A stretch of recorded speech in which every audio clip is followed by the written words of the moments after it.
हम्म। चलिए आज का पाठ प्रारंभ करते हैं। परम लघु मंजूषा में हमने अभी तक ये देखा कि शब्द के बारे में ये यह वाक्य स्फोट जो है वही प्रधान है और वर्ण स्फोट आदि जितने भी हैं वो शास्त्र की प्रक्रिया को बताने के लिए शास्त्र की प्रक्रिया के साधक के रूप में प्रयोग होता है और जिसका मूल लक्ष्य होता है वाक्य का अन्वय बोध करना, वाक्य का वाक्यार्थ बोध करना। अतः वाक्य के अर्थ को पूरा करने के लिए प्रकृत प्रत्यय के अन्वाख्यान के द्वारा, पद का विभाग के द्वारा वाक्य की निष्पत्ति और वाक्यार्थ बोध, ये हमारा मूल लक्ष्य है। और यही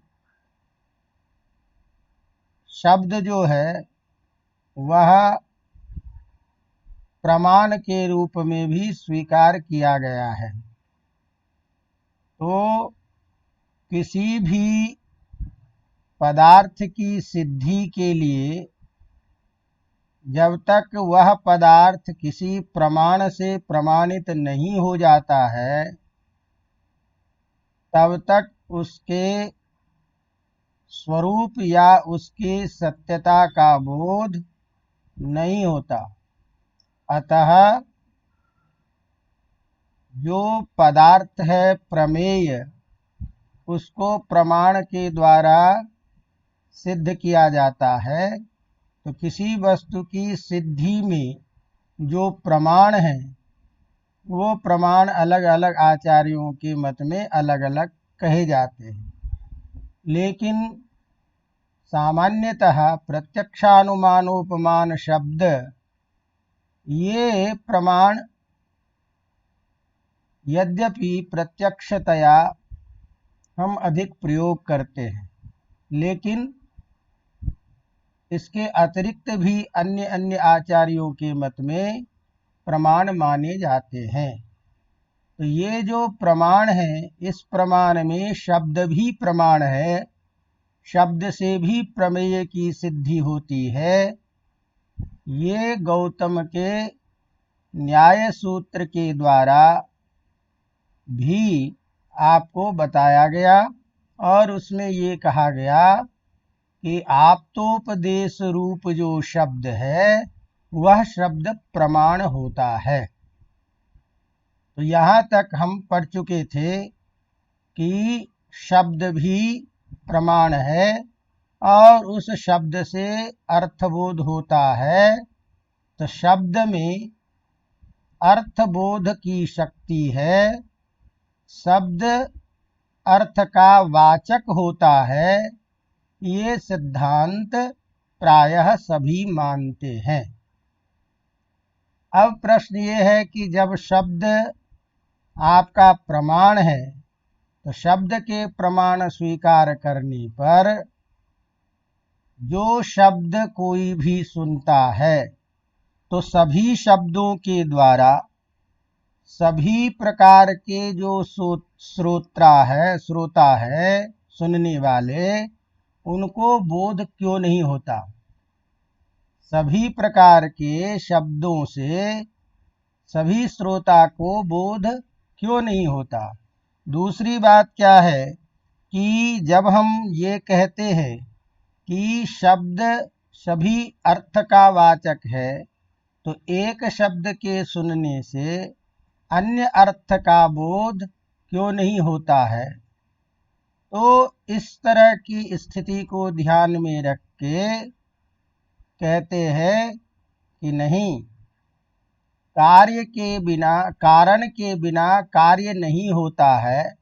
कारण कार्य भाव सिद्धांत माना जाता है। बिना कारण के कार्य की उत्पत्ति नहीं होती है। अतः जहाँ शब्द से होने वाला जो ज्ञान है यह कार्य है, इस कार्य के प्रति कुछ कारण मानना होता है। तो कारण यदि रहेगा तभी कार्य होगा। अवगतम?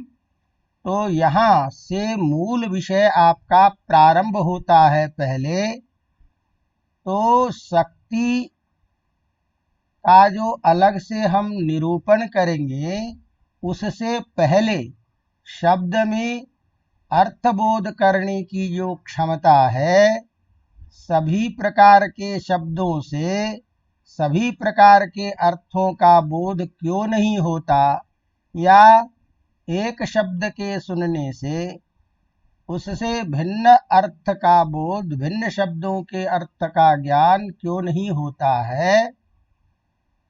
इस बात के लिए जो शास्त्र में कार्य कारण भाव तय किए गए हैं, उसके बारे में यहाँ नागेश भट्ट उस सिद्धांत को लिख रहे हैं। अवगतम? तो यहाँ से पहले हम शब्द के बारे में, जो शब्द के अंतर्गत जो संबंध विशेष है, जिसके कारण अर्थबोध होता है, उसकी चर्चा प्रारंभ कर रहे हैं। अवगतम? तो इसीलिए प्रारंभ करने के पहले कुछ आप लोगों को ये बातें जान लेनी चाहिए कि यह प्रसंग क्यों प्रारंभ हो रहा है।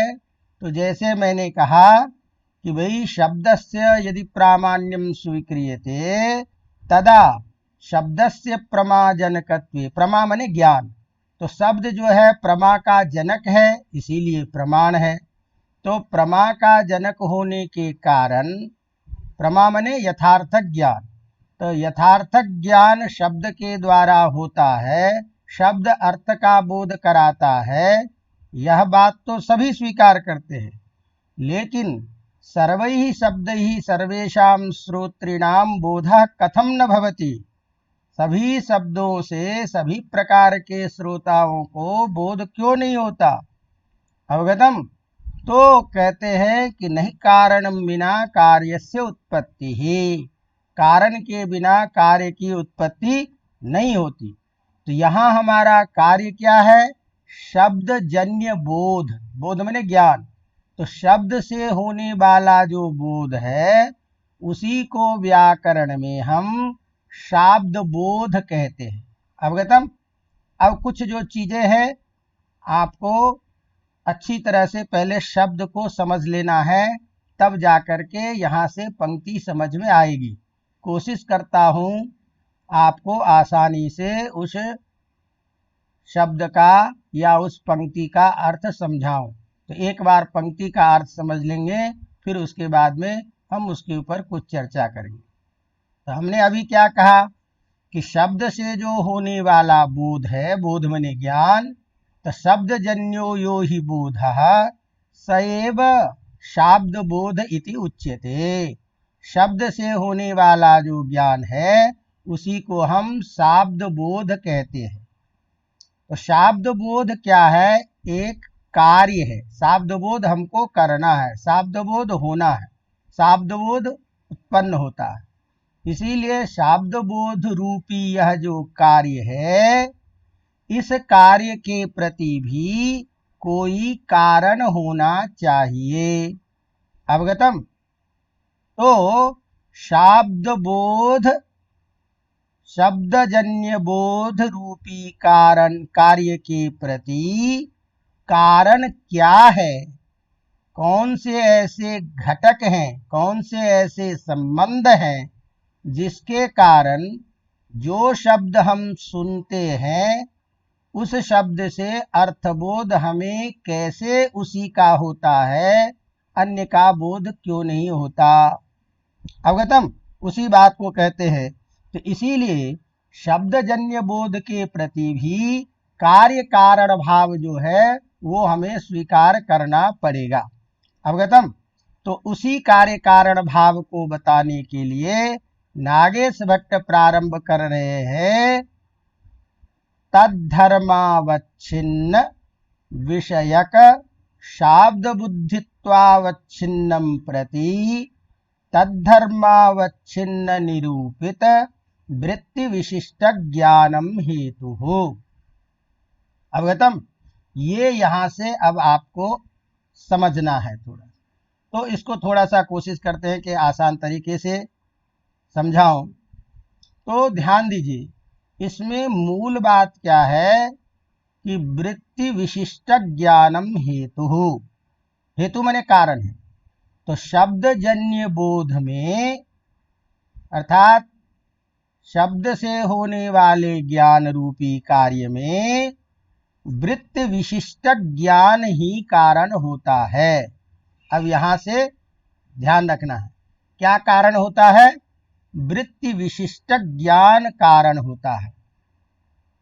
अवगतम। किसमें कारण होता है? शब्द जन्य ज्ञान में।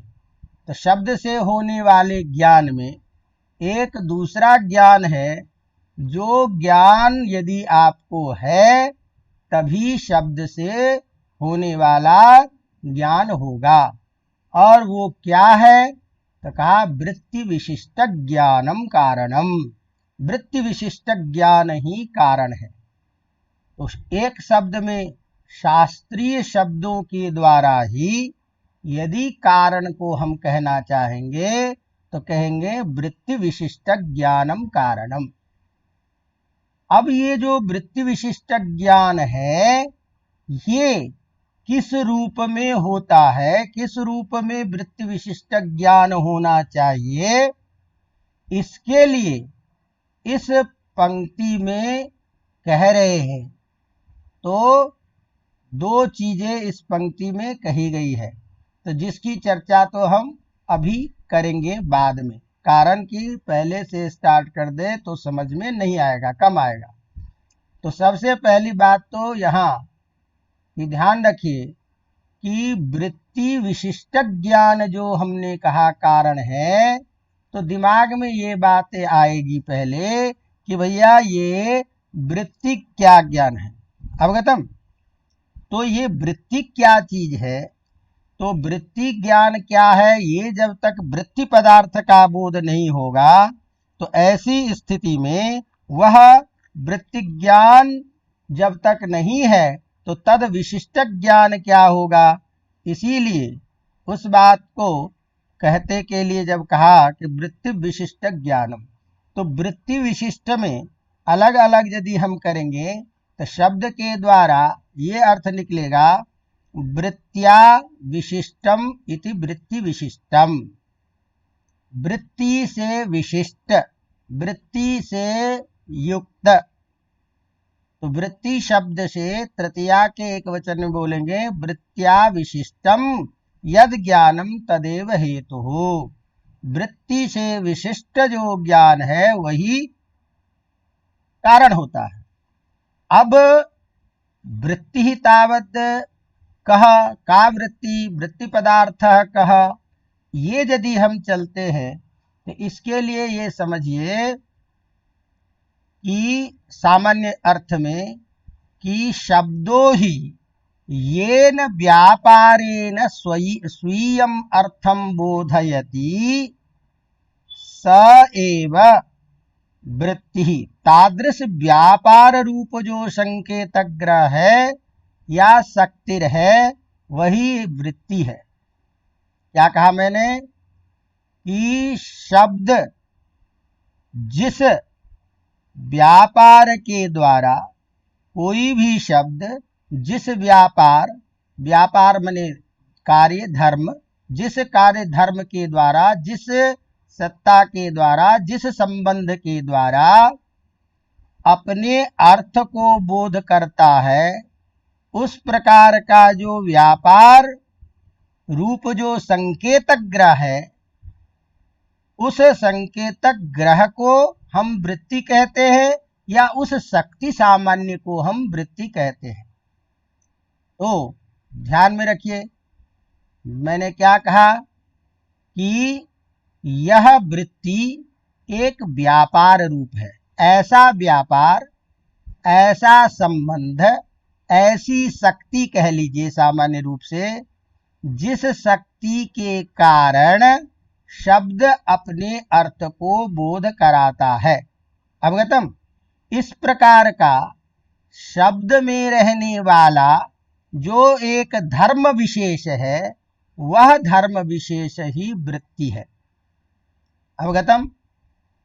वृत्तिर्नाम सच कश्चन शब्दगतः धर्म विशेषः, सच धर्म विशेषः व्यापार रूपः, सच धर्म विशेषः शक्ति रूपः, सच धर्म विशेषः संबंध विशेषो वा इति बोध्यम। सामान्य रूप से कि शब्द में रहने वाला वह धर्म विशेष, वह व्यापार विशेष, जिस व्यापार के द्वारा या जिस धर्म विशेष के द्वारा शब्द अपने अर्थ को प्रकट करने में समर्थ होता है। अवगतम? जैसे अब कुछ उदाहरण से ध्यान दीजिए। जैसे हम घट बोलते हैं, अवगतम, तो घट जो है इसमें रहने वाला एक धर्म विशेष है और वो धर्म विशेष है घटत्व। घट में रहने वाला एक धर्म है विशेष, जिसको हम क्या बोलते हैं? घटत्व। तस्य भावः त्वत्तलौ, मैंने जिसमें जो चीज रहे उस भाव पदार्थ को, तो भाव शब्द कहा इसीलिए व्यापार कह रहे, क्योंकि भाव व्यापार के रूप में। तो सच भावः, सच संबंधः, सच सत्तारूपः शक्तिर्वा वर्तते व्यापार सच धर्म विशेषः। तो मनुष्य में रहने वाला धर्म क्या है? मनुष्यत्व। घट में रहने वाला धर्म क्या है? घटत्व। अवगतम? तो ध्यान रखिए कि यथा घटस्य धर्मः घटे विद्यमानं घटत्वम् इति वर्तते। अवगतम? यह जो घटत्व विशिष्ट जो घट है, अवगतम, घटत्व धर्म से युक्त यह जो घट है, यह घट कंबुग्रीवादिमान पदार्थ को बताता है। कंबुग्रीवादिमान अर्थ में, अर्थात किसी आकृति विशेष वाले अर्थ में संकेतक ग्रह घट शब्द का है, अर्थात इस अर्थ को संकेतित करता है। तो यह जो ग्रह माने बोध, तो संकेतक ग्रह जो होता है वह तो आपको संकेतक ग्रह व्याकरण से, उपमान से, कोश से, व्यवहार से। तो शक्ति ग्रहम व्याकरणोपमान कोशाब्द वाक्यश्च व्यवहारतश्च। तो शब्द, यह शब्द इस अर्थ को बताने में है, इस अर्थ शब्द की शक्ति इस अर्थ को बताने में है, ये ज्ञान तो हमको व्याकरण आदि के द्वारा, कोश आदि के द्वारा, व्यवहार आदि के द्वारा, शास्त्र में बताए गए अर्थ विशेष के प्रयोग के द्वारा पता चलता है। अवगतम जी ने? तो उस कंबुग्रीवादि जो पदार्थ विशेष, उस पदार्थ विशेष को बताने की शक्ति घट में है, और घट में रहने वाला एक धर्म है घटत्व। अवगतम? तो ध्यान में रखना, क्योंकि कुछ चाहता हूं कि आप लोग इस चीज को पढ़ रहे हैं तो थोड़ा शब्द बोध, शब्द का जो पारिभाषिक रूप है उसको समझना पहले जरूरी है, तभी पंक्ति का अर्थ लगेगा। अवगतम? तो यहाँ हम चर्चा क्या कर रहे थे कि घट में रहने वाला एक धर्म है घटत्व धर्म। अवगतम? अभी हमने आपको क्या कहा कि शब्द जिस व्यापार के द्वारा, जिस धर्म के द्वारा अपने अर्थ को बताने में समर्थ होता है, तो वह धर्म क्या चीज है?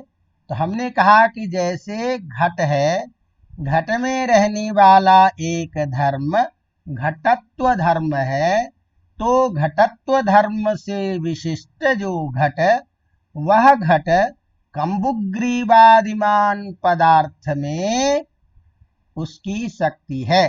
कंबुग्रीवादिमान पदार्थ को में उसका शक्ति ग्रह है। अवगतम। तो इस शक्ति ग्रह का ज्ञान तो आपको व्याकरणादि शास्त्र से होगा। तो एक तो क्या चीज है कि यहीं से थोड़ा समझिए कि शक्ति ग्रह माने शक्ति ज्ञान पहले होना चाहिए। अर्थात जिस व्यक्ति को शक्ति ग्रह है कि यह शब्द इस अर्थ का बोध कराता है, उसी को तो ज्ञान होगा, अन्यथा शब्द को सुनने मात्र से उसके अर्थ की प्रतीति नहीं होगा। तो संकेतक ग्रह, संकेतक ज्ञान, यह पद इस अर्थ को बताने में समर्थ है, यह अर्थ का ज्ञान पहले आवश्यक है शाब्द बोध होने के लिए। इस तरह से इस प्रकार कंबुग्रीवादिमत पदार्थे घटपदस्य संकेतः, कंबुग्रीवादिमान पदार्थ में घटपद का संकेत है। अब ध्यान दीजिए, तो कंबुग्रीवादिमान जो पदार्थ वह उसका अर्थ है, तो तदर्थ निरूपित, निरूपित शब्द जहां भी आ जाए ना उसको अर्थ समझिएगा संबंध, तो उससे संबंधित तदर्थ निरूपित अर्थात कंबुग्रीवादिमान पदार्थ से निरूपित संबंधित शक्ति जो है, निरूपिता जो शक्ति है वो घट में है। इति संकेतक ग्रहात, यह जब संकेतक ग्रह किसी व्यक्ति को होगा तो घट पदार्थ पद से तदर्थ का बोध होगा। अवगतम। तो इस प्रकार उस घटत्व पदार्थ कंबुग्रीवादिमान पदार्थ रूप जो अर्थ, उस अर्थ से विशिष्ट निरूपित शक्ति उस घट में है। यह वृत्ति विशिष्ट ज्ञान जब होगा तब उस वृत्ति विशिष्ट ज्ञान के द्वारा वृत्ति घटत्व धर्म, यह घटत्व धर्म से युक्त जो यह घट शब्द है, यह इस अर्थ को बता रहा है, तो तदर्थ निरूपित जो शक्ति है यह इस पद में है। यही है वृत्ति विशिष्ट ज्ञान, और यही वृत्ति विशिष्ट ज्ञान जो है वह आपका कारण होता है शाब्द बोध में। अवगतम। अब ध्यान दीजिए, ये तो आपने तद्धर्मावच्छिन्न विषयक शाब्द बुद्धित्वावच्छिन्नम प्रति तद्धर्मावच्छिन्न निरूपित वृत्ति विशिष्ट ज्ञानम हेतु इस पंक्ति में वृत्ति विशिष्ट ज्ञान के बारे में आपने कुछ समझा। अवगतम। तो वृत्ति विशिष्ट ज्ञान हेतु है। अब यह वृत्ति विशिष्ट ज्ञान कैसा होना चाहिए, किम स्वरूपक होना चाहिए, उस बात को बताने के लिए ये बातें कही जा रही है तद्धर्मावच्छिन्न। तो अब ध्यान दीजिए, अवच्छिन्न शब्द का जब भी हम प्रयोग करेंगे तो उसका अर्थ समझ लेना चाहिए आपको युक्त। धर्म क्या चीज है, अभी हमने आपको बताया कि एक व्यापार विशेष है शब्द में रहने वाला। जैसे घट में रहने वाला धर्म कौन है, घटत्व। अब यहां ध्यान दीजिए, पंक्ति क्या कह रही है, तद्धर्मावच्छिन्न। तत्पद से किसी भी शब्द को आप ले लेंगे जिसका अर्थबोध आप करना चाहते हैं। तो मान लीजिए तत्पद से हम घट पदार्थ को लेते हैं, तो घट पद को लेते हैं, तो तत् अर्थात घट।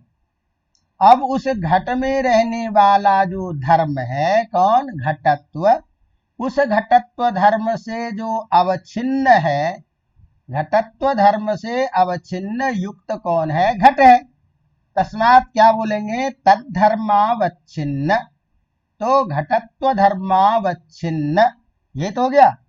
अब वही घटत्व धर्मावच्छिन्न जो है यह क्या है, विषय है। घटत्व रूप धर्म यह इससे युक्त है घट, इस घट पद का ज्ञान ही हमारा यहाँ विषय के रूप में है। तो घट विषयक अर्थात घटत्वावच्छिन्न जो घट विषयक जो शाब्द बोध है, तो माने शब्दजन्य जो बुद्धि है, बुद्धि माने ज्ञान, उस ज्ञान से युक्त, अवगतम। तो पंक्ति को ध्यान रखिए। तो अब एक चीज इसको परिभाषा के रूप में समझ लीजिए कि जैसे हमने कहा तद्धर्मावच्छिन्न, तो यहां तत्पद किससे किसको पकड़े आपने? घट को। तस्य यो धर्मः सच विद्यमान घटे विद्यमानम घटत्वम। अब ध्यान दीजिए, जो धर्म जिसका अवच्छेदक होता है, अवच्छेदक माने युक्त होता है, उसी को तद्धर्मावच्छिन्न कहते हैं। अवच्छेदक माने उससे युक्त धर्म विशेष। तो जिस चीज से अवच्छेदक माने अलग करने वाला, जो उससे युक्त रहता है एक विशेष धर्म बोध, तो घट में रहने वाला धर्म कौन है? घटत्व। वह अवच्छेदक धर्म है, उस चीज से युक्त रहने वाला।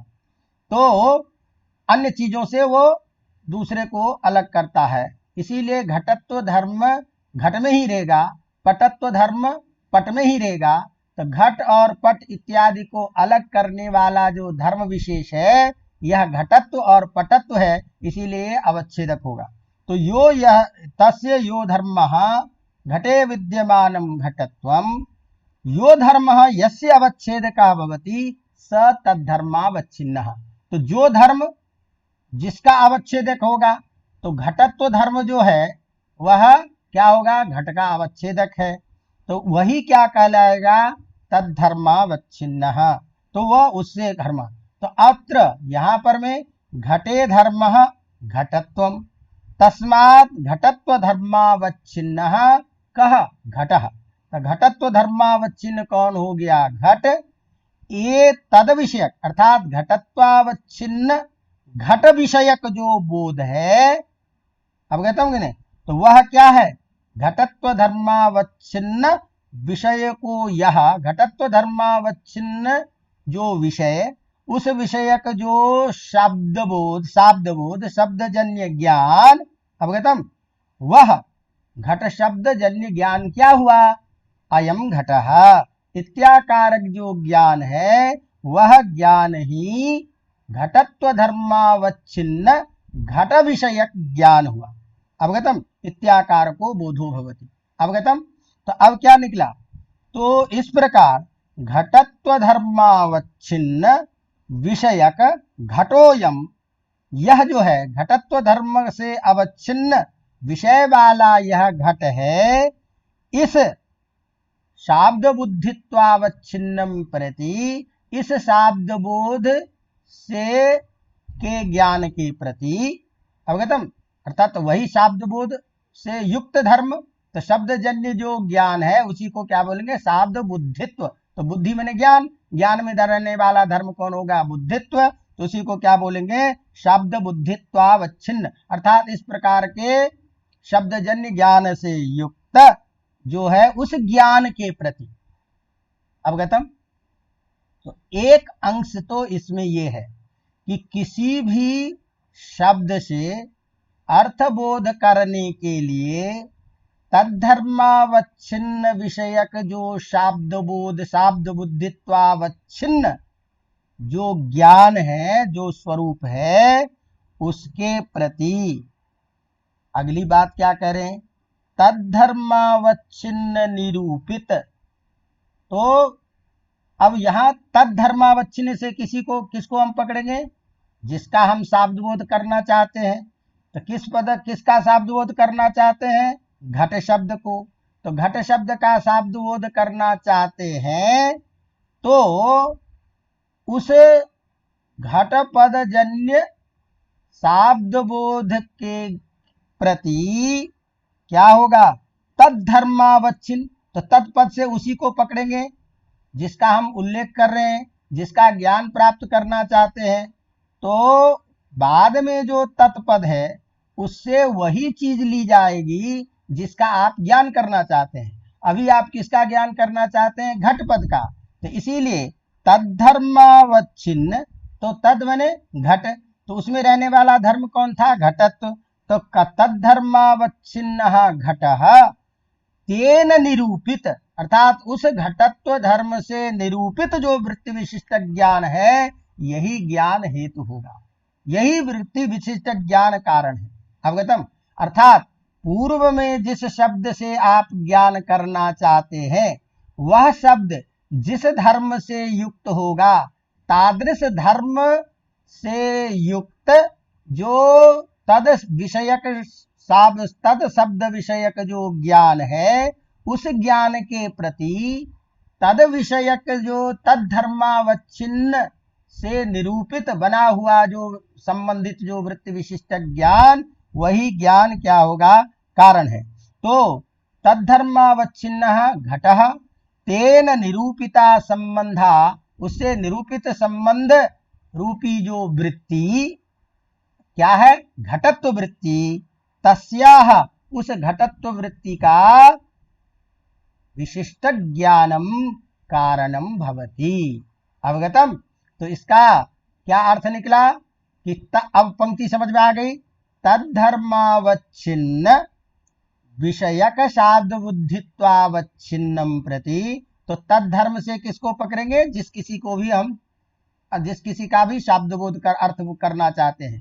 तो घटत्व यहां धर्म है, तो घटत्व धर्मावच्छिन्न जो तद विषयक जो ज्ञान है, घटत्व धर्मावच्छिन्न विषयक जो शब्द जन्य ज्ञान, उस ज्ञान के प्रति घटत्व धर्म से युक्त जो घटत्व धर्म से विशिष्ट जो वृत्ति है, उस वृत्ति विशिष्ट का ही ज्ञान कारण होगा।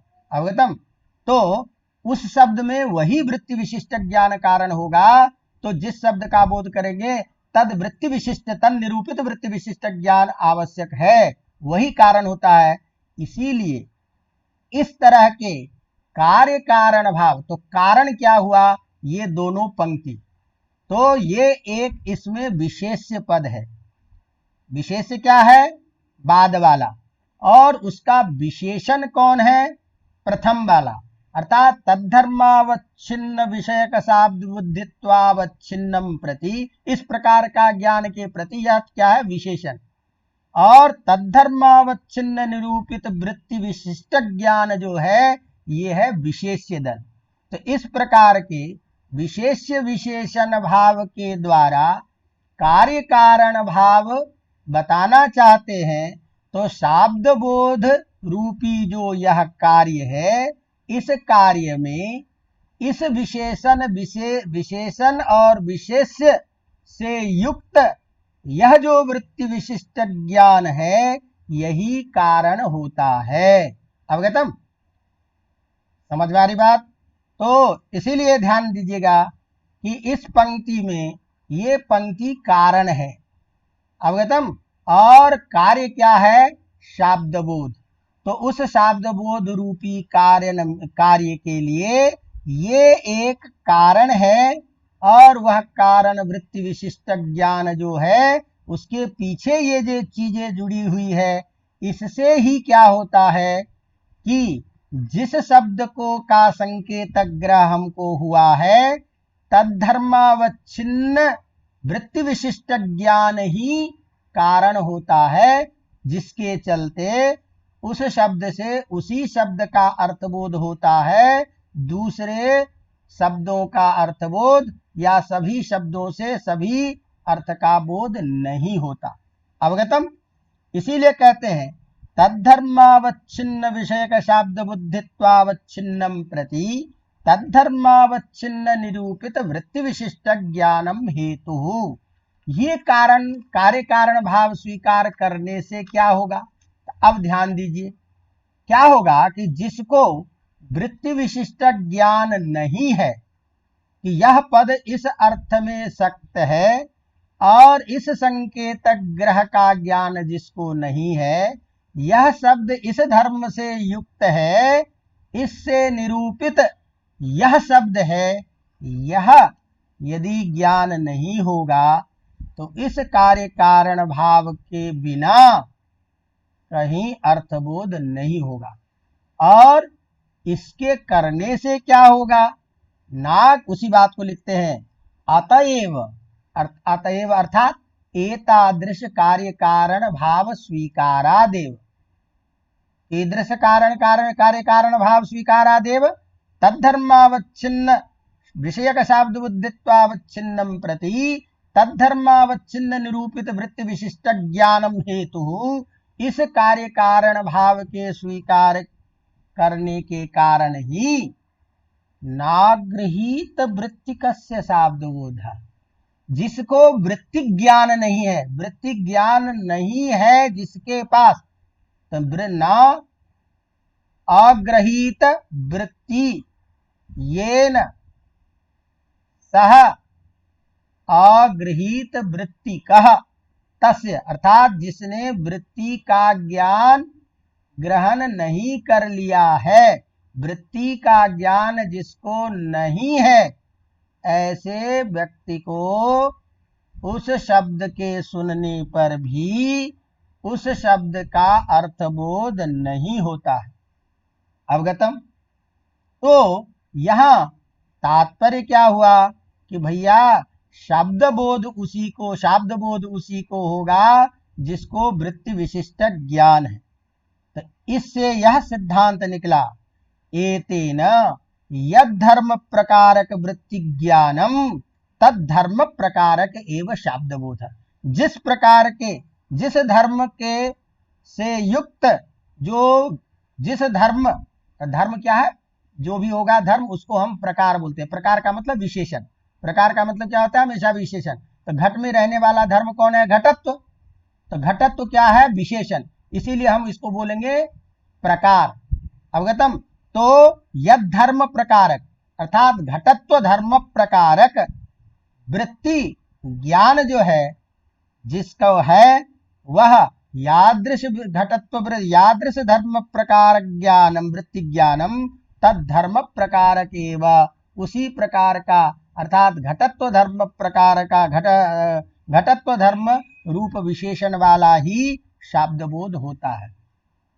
अवगतम? अब इसलिए ध्यान में रखना है कि बात समझ में आ गई बात, अर्थात तद्धर्म। अब यहां एक चीज ध्यान रखिएगा कि यहां घटत्व जो है यह विशेषण है और घट क्या है? विशेष्य है। तो धर्म जो है वह विशेषण के रूप में आ रहा है और घट क्या है? विशेष्य है। तो घटत्व से युक्त यह घट है, इसीलिए घटत्व प्रकारक घट विशेष्यक ये बोध होता है। तो घटत्व प्रकारक घट विशेष्यक जो शाब्द बोध है उसमें घटत्व धर्म से अवच्छिन्न जो वृत्ति विशिष्ट ज्ञान है वही कारण होता है। अवगत? इसी बात को लिख रहे हैं अतएव।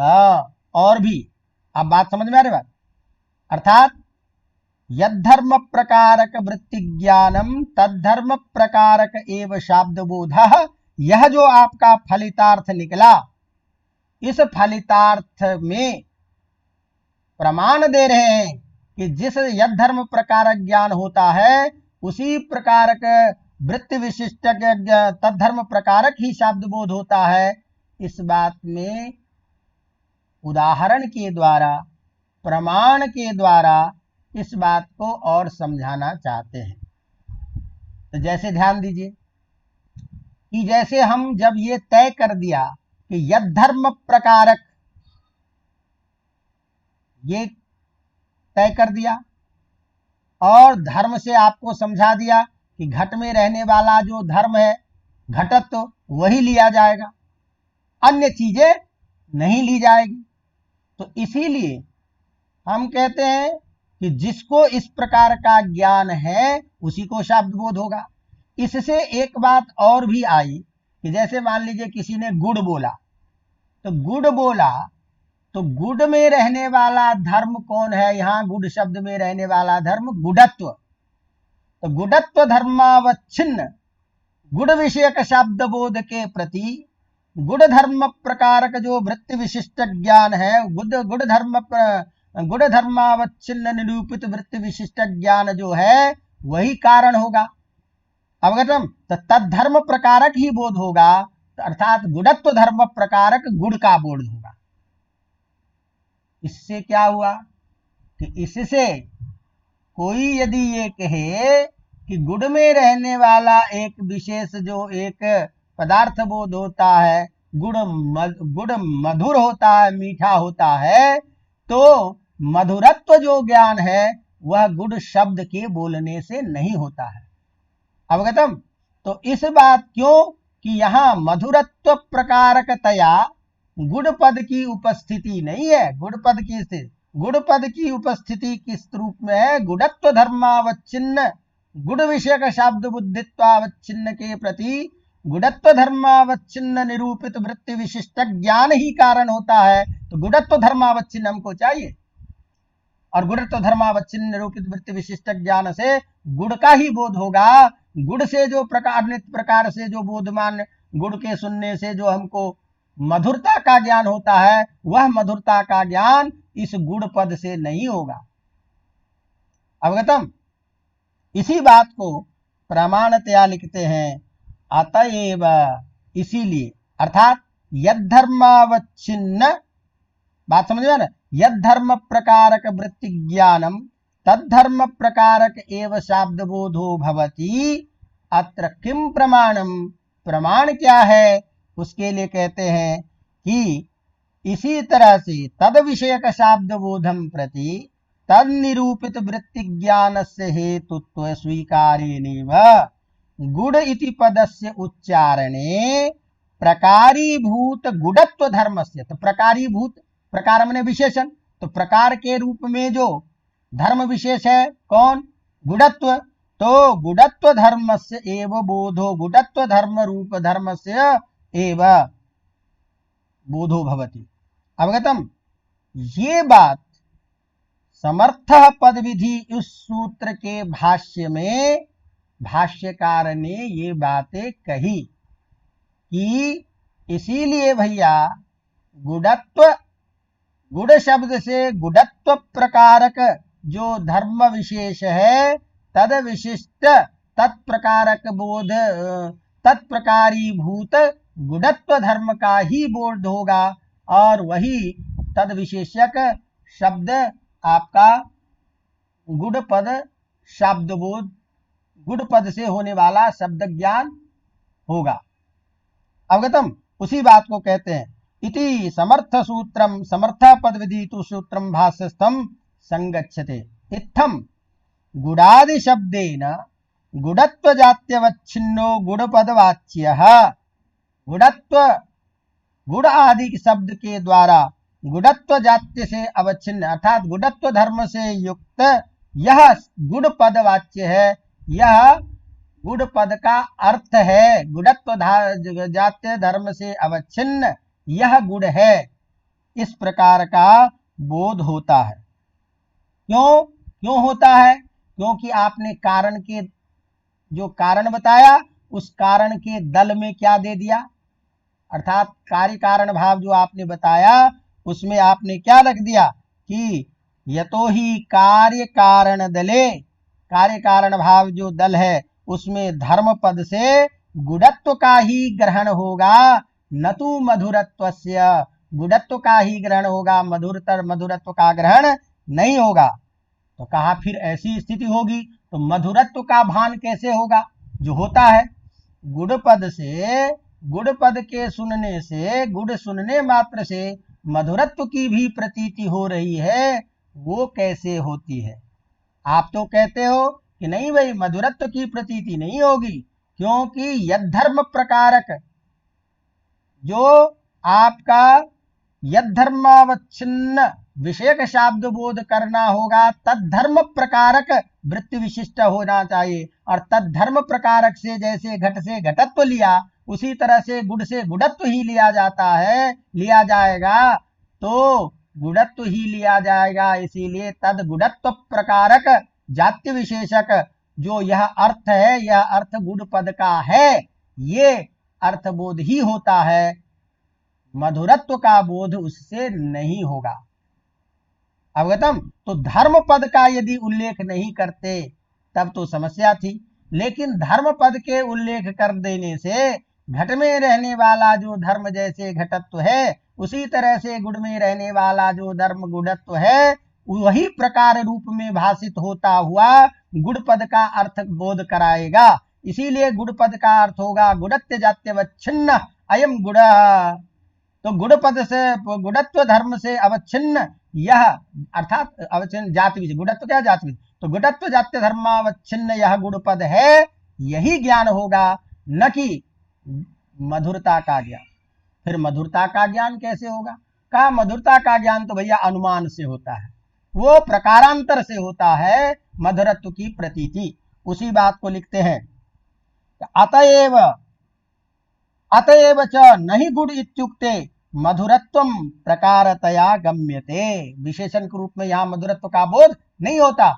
क्यों नहीं होगा? क्यों नहीं होगा? क्योंकि हमने तद्धर्म का निवेश कर दिया कारण दल में, और तद्धर्म के निवेश करने से क्या होगा? गुणत्व धर्म से युक्त जो गुण है उसी का ज्ञान होगा, मधुरत्व धर्म से युक्त जो गुण है इसका ज्ञान नहीं होगा।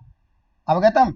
अतएव उसी बात को लिखते हैं, अतएव च नहीं गुण इत्युक्ते मधुरत्वम प्रकारतया, प्रकारतया मैंने विशेषणतया, तो विशेषणतया किसी भी रूप से मधुरत्व का बोध उसमें नहीं होता। तो यह बात जो भाष्यकार ने कही है, इस भाष्यकार के कथन की संगति भी कब होगी? जब हम यद्धर्मावच्छिन्न विषयक शाब्द बुद्धित्वावच्छिन्नम प्रति यद्धर्मावच्छिन्न निरूपित वृत्ति विशिष्ट ज्ञानम हेतु यही कार्य कारण भाव स्वीकार करेंगे, तभी ये बातें सिद्ध हो सकती है। तो यहां यद धर्म चीज को आपको पकड़ना है, और धर्म पद से लेना है उस शब्द में रहने वाला एक जाति विशेष जो विशेषण के रूप में शब्द में भाषित होता है। तो सभी शब्दों में रहने वाला जो जाति विशेष होगा वही हम गुणत्व, घटत्व, पटत्व इत्यादि। अब इससे क्या होगा, ध्यान रखिए कि हमको घट का ज्ञान करना है, तो घटत्व में घटत्व प्रकारक जो बोध होगा, वह बोध में घटत्व धर्मावच्छिन्न निरूपित वृत्ति विशिष्ट ज्ञान, यह जो ज्ञान कराता है कि अयम घटत्व धर्मावच्छिन्न अयम घटः इत्याकारक बोध जब कराता है, तो वह जो धर्म विशेष से जुड़ गया, तो घट पद को यदि करेंगे तो पटत्व धर्मावच्छिन्न जो धर्म विशेष है पटत्व, उसका ज्ञान यहाँ नहीं हो सकता। इसीलिए पट का बोध तो पटत्व धर्मावच्छिन्न निरूपित वृत्ति विशिष्ट से पटत्व विशिष्ट अयम पटः इत्याकारक ही बोध होता है। घट पद के सुनने से घटत्व प्रकारक धर्म विशिष्ट का ही बोध होता है। इसीलिए एक शब्द के सुनने से सभी शब्दों का अर्थबोध या सभी शब्दों का अर्थबोध एक साथ नहीं होता है। अवगतम। उसी बात को लिखते हैं, गुणादि शब्देन गुणत्व जात्यवच्छिन्नो गुणपदवाच्यः, कि गुण आदि शब्द के द्वारा गुणत्व जात्य, अर्थात जात्य गुण में रहने वाला जो गुणत्व है, उस जाति से अवच्छिन्न मने युक्त यह गुण है, गुण पद का अर्थ है, यही अर्थबोध होता है। इत्येव जाति प्रकारक, जाति प्रकारक मने जाति से युक्त जह विशेषण है गुणत्व प्रकारक, यही बोध होता है। मधुरत्वम तु, गुण में जो मधुरत्व का भान हो रहा है वह तो अनुमान के द्वारा। क्यों? कहा क्या अनुमान वाक्य है? गुणो मधुर ऐक्षवत्वात्, गुण मधुर होता है।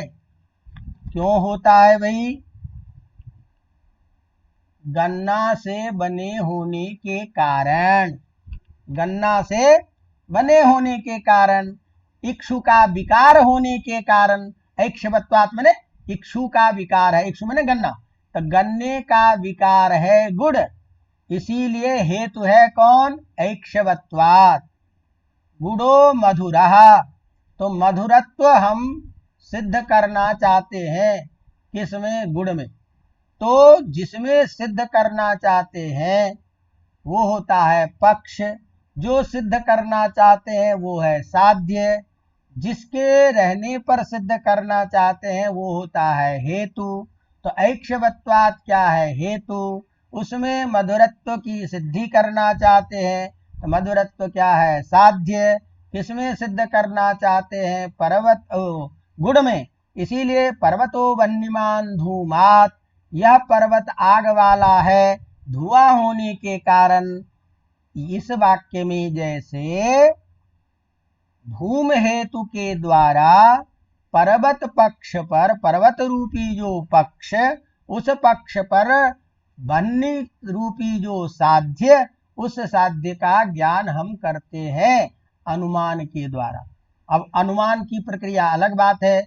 जो पंचावयव वाक्य के द्वारा अनुमान वाक्य किया जाता है, जैसे उसके लिए व्याप्त विशिष्ट ज्ञान जो है कारण होता है। और व्याप्ति क्या चीज है? पक्ष धर्मता, विशिष्ट ज्ञान, परामर्शजन्य, जो ये सब सारी चीजें हैं, इस सब के ज्ञान रहने पर ही कि यत्र यत्र धूमः तत्र तत्र वह्नि यथा महानसम, जहाँ जहाँ धुआं होता है वहाँ वहाँ आग होती है। इस प्रकार के जो प्रक्रिया के द्वारा, पंचावयव के द्वारा आप अनुमान करते हैं, उसी अनुमान प्रक्रिया के द्वारा यहाँ मधुरत्व की प्रतीति तो अनुमान के द्वारा है। शब्द का ज्ञान तो शब्द पद वाच्य जो अर्थ होगा वह तो गुणत्व दात्य धर्मावच्छिन्न प्रकार का जो बोध है, यह बोध ही गुण पद से होगा। अतः तात्पर्य क्या निकला? अयम भावः इदानीं तद्धर्मावच्छिन्न विषयक शाब्द बुद्धित्वावच्छिन्न। अवगतम? तो अब इस तरह से यह एक तय कर दिया कि यदि शब्द में किसी भी शब्द का आपको ज्ञान करना होगा तो उस शब्द जन्य बोध में यह कार्यकारी कार्य कारण भाव रहने के कारण ही शब्द बोध होता है। अवगतम? अब इस चीज को बताने के लिए एक बार पूरी जो अभी तक आप पढ़े हैं इस पंक्ति को एक बार देखें, पंक्तिशः अर्थ करने के लिए। अवगतम? तद्धर्मावच्छिन्न विषयक शाब्द बुद्धित्वावच्छिन्नं प्रति तद्धर्मावच्छिन्न निरूपित वृत्ति विशिष्ट ज्ञानम हेतु। उदाहरण से घटत्व धर्मावच्छिन्न विषयक शाब्द बुद्धित्वावच्छिन्नं प्रति तद्धर्मावच्छिन्न घटत्व धर्मावच्छिन्न निरूपित जो वृत्ति विशिष्ट ज्ञान, शब्द में रहने वाला जो संबंध विशेष शक्ति, उस शक्ति से युक्त जो वृत्ति है वह वृत्ति विशिष्ट ज्ञान ही कारण होता है। अतएव नागृहीत वृत्तिकस्य शाब्दबोधः अतएव च नहि गुण इत्युक्ते मधुरत्वं प्रकारतया गम्यते इति समर्थ सूत्र भाष्यं संगच्छते। गुडादि शब्देन गुणत्वजात्यवच्छिन्नो गुणपदवाच्यः इत्येव बोधो जाति प्रकारकः। मधुरत्वं तो गुणो मधुर ऐक्षवत्वात् इत्यनुमान रूप मानांतरगम्यम। मानांतरगम्यम ने प्रमाणांतरगम्यम, तो प्रमाण अर्थात अनुमान आदि प्रमाणों के द्वारा इसका बोध होता है। अवगतम? इत्थम अलग अलग करते हैं कि जैसे पंचावयव वाक्य में हमने कहा उसी तरह से जैसे पर्वतो धूम वन्यमान धूमात् इत्यादि स्थल में बोध होता है, इसी तरह से यहाँ भी अनुमान वाक्य है और अनुमान वाक्य अलग अलग देते हैं कि गुणो मधुरा ऐक्षवत्वात् यो यो मधुरत्वा भाववान सच इक्षु विकारत्वाभावात् यथा पिचुमुंदः न चायं तथा तस्मात् मधुर इति पंचावयव वाक्य रूपम अनुमानम भवति। तो इस तरह से अनुमानेन तत्र मधुर प्रतीति भवति, न तो मधुरत्व प्रकारक बोधः गुणपद से होता है। क्यों नहीं होता? कि गुणत्व जात्य धर्मावच्छिन्न गुण विशिष्ट अयम गुण इत्याकारक ही शब्दबोध होता है। ये हमने धर्म विशेष का सन्निवेश करके ये तय कर दिया। अवगतम? ये यहाँ तक एक छोटी सी बात हो गई। अब इसमें प्रश्न कर रहे हैं, तो यह जो प्रश्न कर रहे हैं कि भाई एक बात है। अब इस आगे के प्रश्न को समझने के लिए एक चीज समझ लीजिएगा कि अभी हमने क्या किया तय कि तद्धर्मावच्छिन्न ये शब्द हमने जोड़ा। तो इस शब्द का अर्थ क्या था कि घट में रहने वाला धर्म कौन है? घटत्व। तो घटत्व धर्म से अवच्छिन्न, ये बातें कही। तो घटत्व क्या है? यहां प्रकार है, विशेषण है। घट क्या है? विशेष्य है। ये चीज ध्यान में रखिएगा, तभी आगे की बात समझ में आएगी। तो घटत्व यह विशेषण है, किसका? घट का। इसीलिए घटत्व विशेषण से युक्त यह घट, ये बोध होता है। तो घटत्व प्रकारक, प्रकार माने विशेषण, घटत्व प्रकार से युक्त प्रकार वाला अयम घटः, यह घट है। तो यहां घट क्या है? विशेष्य है। ये अभी हमने कार्य कारण भाव के रूप में आपको तय किया कि घटत्व धर्म से अवच्छिन्न जो घट है उसके द्वारा जो यह ज्ञान अयं घटः इत्याकार ज्ञान, ये हमने तय किया है। तो यहां विशेषण हुआ घटत्व, विशेष से हुआ घट। अब यहां क्या है कि कहा कि आपने इसमें जो इतना लंबा चौड़ा ये आपने कार्य कारण भाव बनाया कि तद्धर्मावच्छिन्न विषयक शाब्द विद्धित्वावच्छिन्नम प्रति तद्धर्मावच्छिन्न निरूपित वृत्ति विशिष्ट ज्ञानम हेतु, इसमें जो प्रथम जो अंश है तद्धर्मावच्छिन्न शाब्द तद्धर्मावच्छिन्न विषयक शाब्द विद्धित्वावच्छिन्नम प्रति, ये जो इतना अंश है, इतने अंश को मत दीजिए, केवल लक्षण कार्य कारण भाव में ये स्वरूप बता दीजिए।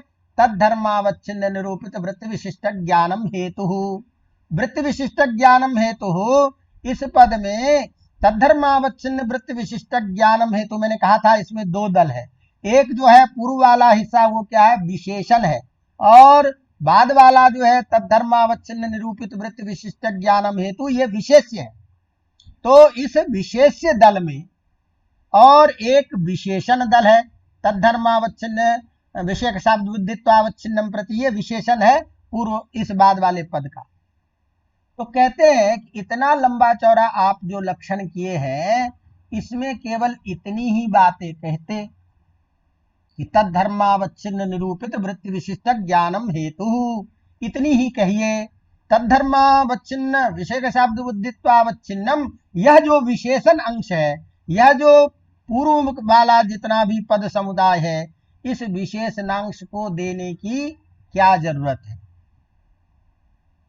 तो कहते हैं कि यदि ये विशेषण वाला अंश नहीं देते तो दिक्कत क्या होती कि अभी जो हमने तय किया कि घटत्व धर्मावच्छिन्न घट विषयक शाब्द बोध, तो यहां घटत्व जो है विशेषण है, धर्म है, और घट क्या है?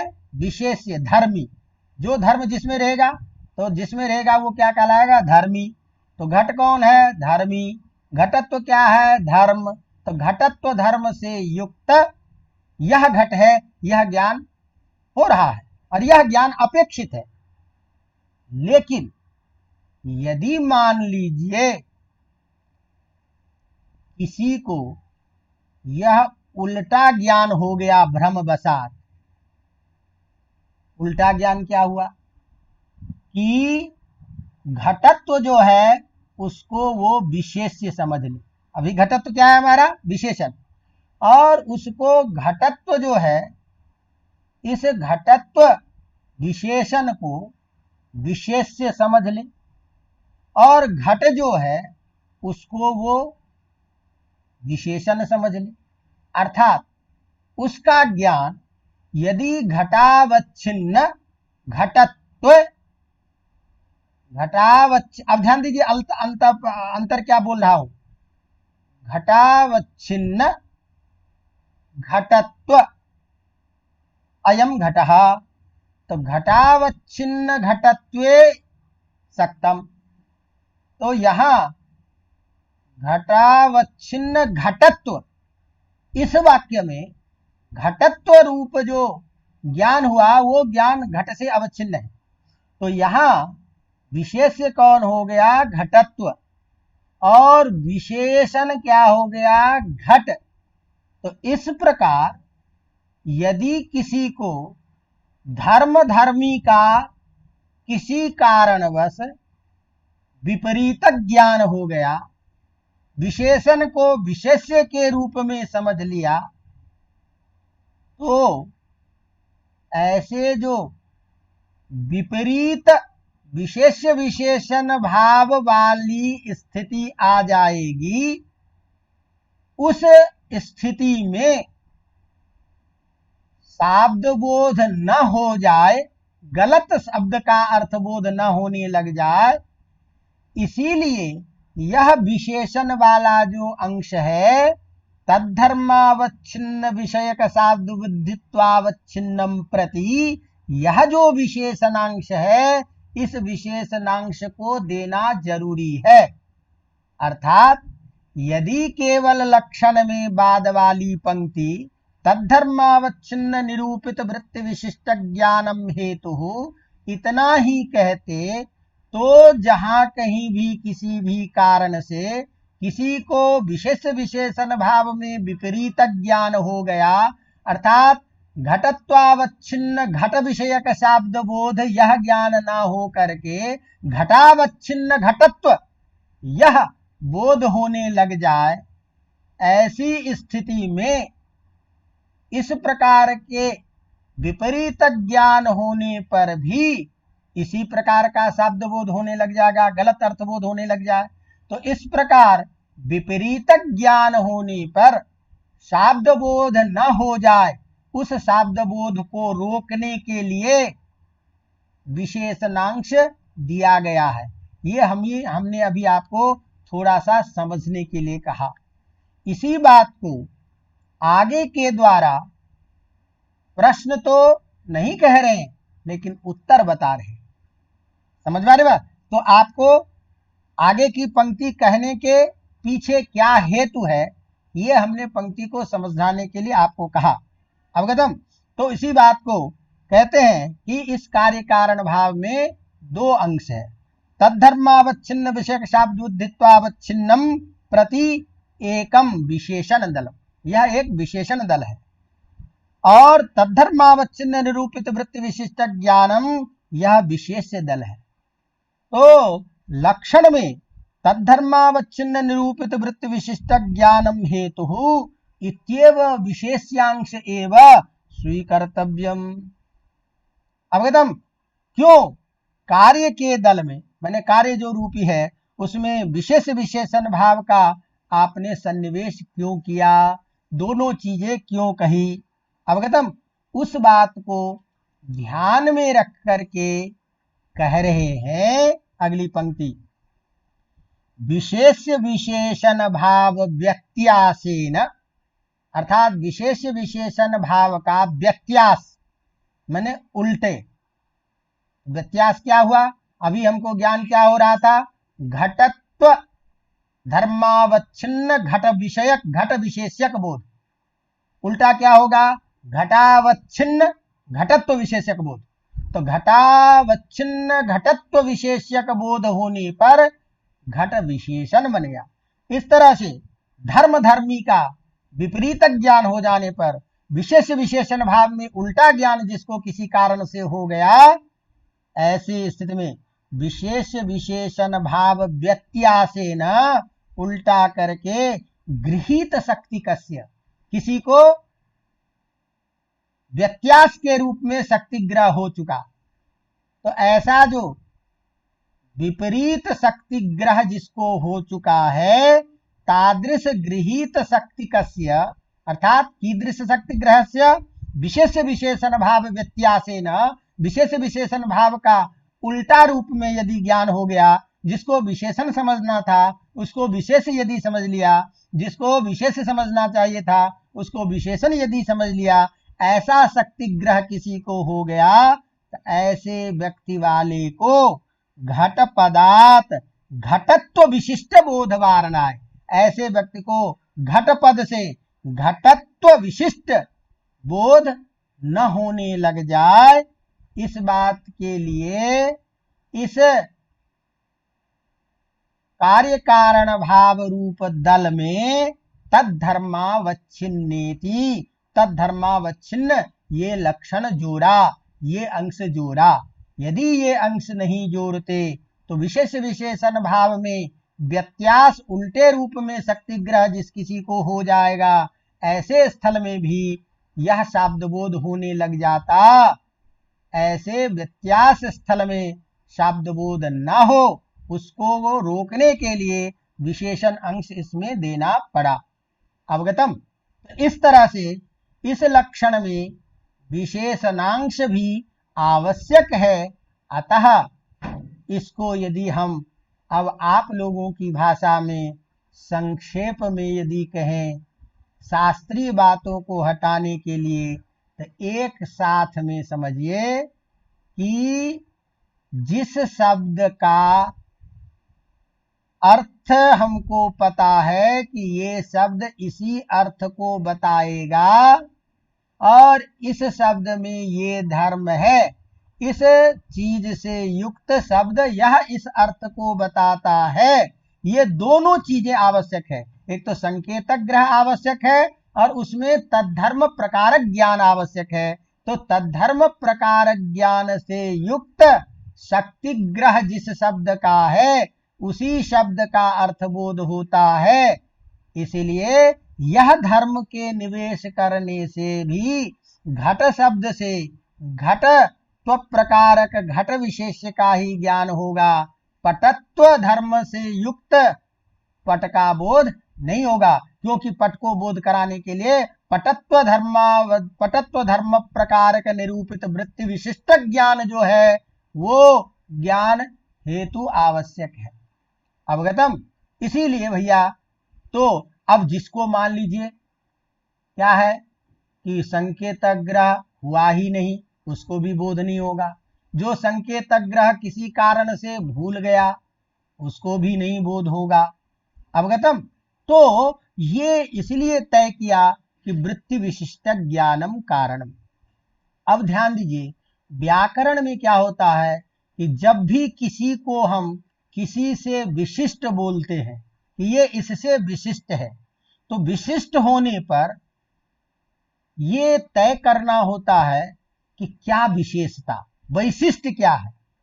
तो वृत्ति विशिष्ट ज्ञान जो हेतु हमने कहा, तो उस वृत्ति में वैशिष्ट क्या है जो आपने ये क्यों नहीं कहा केवल वृत्ति ज्ञानम हेतु? वृत्ति ज्ञानम हेतु नहीं कहा केवल, ये नैयायिक मानते हैं वृत्ति ज्ञानम हेतु, लेकिन वृत्ति ज्ञानम हेतु होने पर अनंत कार्य कारण भाव हो जाता है, तो महान गौरव होगा। इसीलिए वृत्ति ज्ञानम हेतु हो ये न स्वीकार करके नागेश भट्ट वृत्ति विशिष्ट ज्ञानम हेतु कह रहे हैं। तो यहाँ जो विशिष्ट पद दे रहे हैं कि भाई शाब्द बोध में वृत्ति विशिष्ट ज्ञान कारण होता है, तो जब आपने विशिष्ट कहा तो वृत्ति में कोई न कोई वैशिष्ट होना चाहिए, विशिष्ट धर्म होना चाहिए। तो वह वैशिष्ट क्या है, इसको आगे की पंक्ति में बताएंगे, जिसको हम आज नहीं कल करेंगे। तो अभी तक के प्रकरण में आपने ये देखा कि जब तक कार्य कारण भाव नहीं होगा तब तक शब्द से अर्थबोध नहीं होगा। तो पहले कार्य कारण भाव हम जब तय कर लेंगे, तब जो यह शब्द में यह व्यापार विशेष है जिसको हम सामान्य रूप से शक्ति कहते हैं, इस शक्ति का ज्ञान, इस संबंध का ज्ञान जब हो जाएगा तभी शब्द से अर्थबोध होगा। तो यहां तक में तो किसी दार्शनिकों में कोई मतभेद नहीं है कि शब्द में वृत्ति ज्ञान कारण है। अब वह वृत्ति ज्ञान का जो स्वरूप है उसमें अलग अलग दार्शनिकों का मतभेद होगा कि उसमें हम शक्ति किसको मानेंगे। तो वो चर्चा जब तक ये नहीं तय कर लेंगे तब तक वो चर्चा इसके अनुकूल नहीं होगी। इसीलिए इसके लिए ये आवश्यक था पहले शब्द से अर्थबोध कैसे होता है इसका ज्ञान होना, और इसके ज्ञान के लिए कार्य कारण भाव का ज्ञान आवश्यक है। तो वैयाकरण के मत में, नागेश के मत में, किसी शब्द से किसी अर्थ का बोध तभी होगा जब वृत्ति विशिष्ट ज्ञान रूप कारण है। इस कारण के रहने पर ही शाब्द बोध रूपी कार्य होगा। अतः वृत्ति विशिष्ट ज्ञान को मानना पड़ेगा, और वह वृत्ति विशिष्ट ज्ञान जो हुआ वो जिस शब्द से आप करना चाहते हैं उस शब्द में रहने वाला जो धर्म विशेष है, उस धर्म से युक्त उस विषय का ज्ञान करने के प्रति उसी धर्म में, उसी शब्द में रहने वाला जो धर्म तन निरूपित, उससे संबंधित जो वृत्ति विशिष्ट ज्ञान, वही ज्ञान कारण होता है। अवगतम। ये यहां तक सिद्धांत तय कर दिया। अब इसके बाद इसमें वृत्ति में वैशिष्ट्य क्या है, इसकी बात को आगे कल चर्चा करेंगे कि वृत्ति वैशिष्ट्यम च स्व विषयक उद्बुद्ध संस्कार समानाधिकरण्य और स्वाश्रय पद विषयकत्व उभय संबंधे न, ये दो प्रकार का वैशिष्ट्य होना चाहिए वृत्ति में। तो वृत्ति में, वृत्ति को जो आपने विशिष्ट कहा, वृत्ति विशिष्ट, तो वृत्तौ वैशिष्ट्यम किम तर्हि उच्यते स्व विषयक उद्बुद्ध संस्कार समानाधिकरण्य और स्वाश्रय पद विषयकत्व भय संबंध।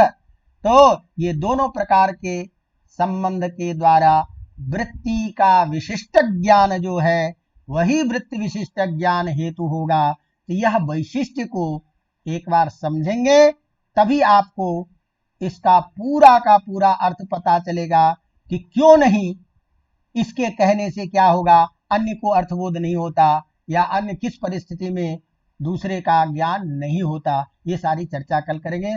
चलिए, बहुत हो गया। तो चूंकि प्रसंग गंभीर है इसीलिए मैं कोशिश करता हूं कि चाहे कम हो लेकिन अच्छी तरह से समझ में आ जाए।